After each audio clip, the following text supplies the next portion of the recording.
Hello everyone, সবাই কেমন আছো? আশা করি সকলে খুব ভালো আছো। হ্যাঁ, আমি জানি তোমরা আমার ব্লগ ভিডিওগুলো দেখতে খুব ভালোবাসো।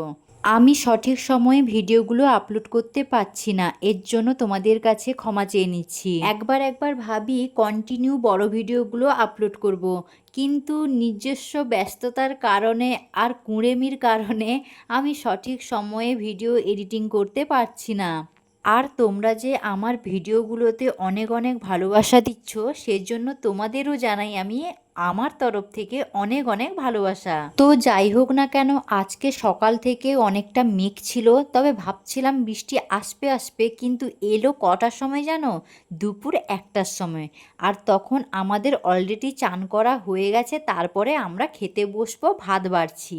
এমন সময় জোরে একটা বৃষ্টি হলো, আমরা ভাতের থালা পেলে চান করতে বেরিয়ে এসেছি। তোমরা তো অনেকেই জানো আমরা 3 বোনই বর্তমানে বাবার বাড়িতে আছি। আর মা বলছে খেয়ে যা, তারপরে না হয় তোরা বৃষ্টিতে ভিজ, কিন্তু বৃষ্টি চলে গেলে কি আর আসবে তোমরাই বলো।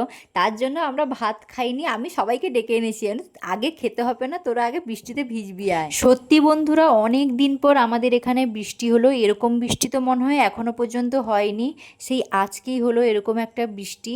খুব আনন্দ হচ্ছিল। আমার ছেলে আর আমার বোনের মেয়ে তো চান করেই ফেলেছে, ওরাও বেরিয়ে নাচছে। তাদের দেখাবো না, কারণ তাদের গায়ে জামা নেই, ইউটিউব ভিউজ দেবে না।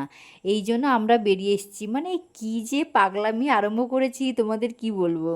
আর পাশে যে ওই ঘরটা দেখছো, ওটা আমার জেঠুর বাড়ি। ভেতরে জেঠু আর জেঠিমা ঘুমিয়ে আছে। ওরা ভাববে যে ওরা 3 বোন মনে হয় পাগল হয়ে গেছে। তোমরা হয়তো অনেকেই জানো না আমরা কে। আমরা হচ্ছি নিজস্ব 3 বোন। আমি বড়, আর ওই যে নীল রঙের গামছাটা নিয়েছে ওটা মেজো বোন, আর ওই যে লাল রঙের গামছাটা নিয়েছে ও হচ্ছে আমার ছোট বোন। জানো তো বন্ধুরা, আমাদের কোনো বাইরের বান্ধবীর কোনো প্রয়োজন হয় না। আমরা 3জন 3জনার বান্ধবী, সব কথা শেয়ার করি, সব কথা বলি সবাইকে।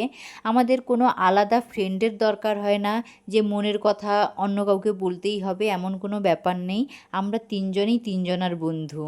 আমাদের তো আরও ইচ্ছে হচ্ছিল ওই সামনে পিচ রাস্তার উপরে গিয়ে নাচানাচি করতে, কিন্তু আমাদের দোকানটা রাস্তার ধারে, তোমরা তো জানো অনেকেই, আর সেখানে অনেকজন দাঁড়িয়ে আছে, আর আমরা গেলে আমাদের হয়তো হাঁ করে তাকিয়ে থাকবে। এই জন্য আমরা এখানেই ফাঁকা পেয়েছি, এখানেই নাচানাচি করছি।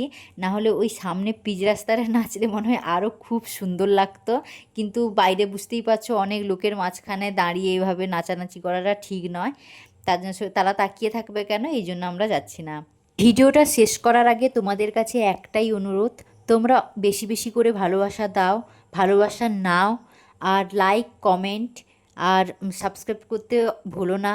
আর ভিডিওগুলো ভালো লেগে থাকলে অবশ্যই জানিও। আমি কিছুই বলবো না, ভালো লাগবে আমার জেনে খুব। তো এত নাচানাচির পরে সত্যি খিদে পেয়ে গেছে। তো আজকের ভিডিওটা এখানেই শেষ করছি, দেখা হবে পরের ব্লগে। ততক্ষণ সবাই ভালো থাকবেন, সুস্থ থাকবেন।